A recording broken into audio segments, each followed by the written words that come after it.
আমি চিরদুর্দম, দুর্বিনীত, নৃশংস। মহাপ্রলয়ের আমি নটরাজ, আমি সাইক্লোন, আমি ধ্বংস।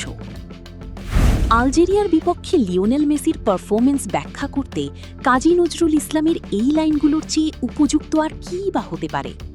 মেসির এমন রুদ্রমূর্তির সামনে পৌরাণিক দানব, অতিমানবীয় যোদ্ধা সবাই যেন ম্লান। ৩৯ বছর বয়সী বিশ্বকাপের উদ্বোধনী ম্যাচে তিনি দেখালেন এক বিধ্বংসী রূপ, যা সময়কে পর্যন্ত অস্বীকার করে। ২০০৬ সালের ১৬ জুন জার্মানির মাটিতে সার্বিয়া ও মন্টিনেগ্রোর বিপক্ষে বদলি হয়ে নেমে মাত্র ১৩ মিনিটের মাথায় বিশ্বকাপে নিজের প্রথম গোল করেছিলেন এক কিশোর। সেই গোলের মাধ্যমে তিনি হয়েছিলেন আর্জেন্টিনার ইতিহাসে বিশ্বকাপের সর্বকনিষ্ঠ গোলদাতা। ২০ বছর পর ২০২৬ সালের জুন একই মেসি, কিন্তু এবার গল্পটা অন্যরকম। যে ছেলেটি একদিন ছিল ইয়াংগেস্ট এভার স্কোরার, আজ সেই মানুষটাই ওল্ডেস্ট এভার স্কোরার। যে মেসি দেখেছেন প্যাকারম্যানকে, তিনি খেলছেন স্কালুনির অধীনে।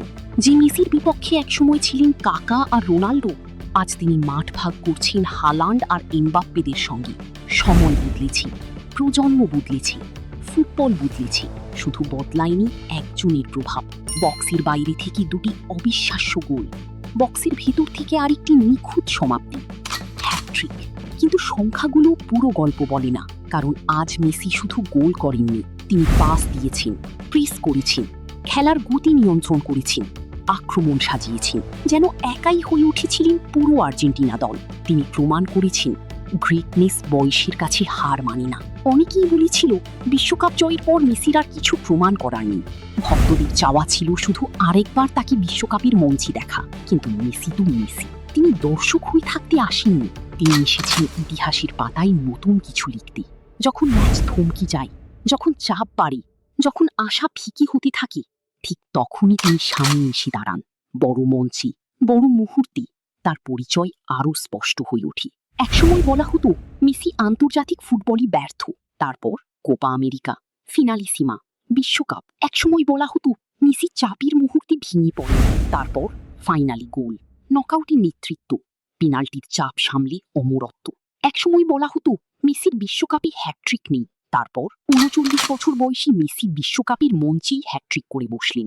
তাই প্রশ্নটা এখন আর পরিসংখ্যানের নয়, প্রশ্নটা হলো এই মানুষটাকে কিভাবে ব্যাখ্যা করা যায়। তিনি কি শুধু একজন ফুটবলার, নাকি সময়কে অস্বীকার করা এক বিরল ঘটনা?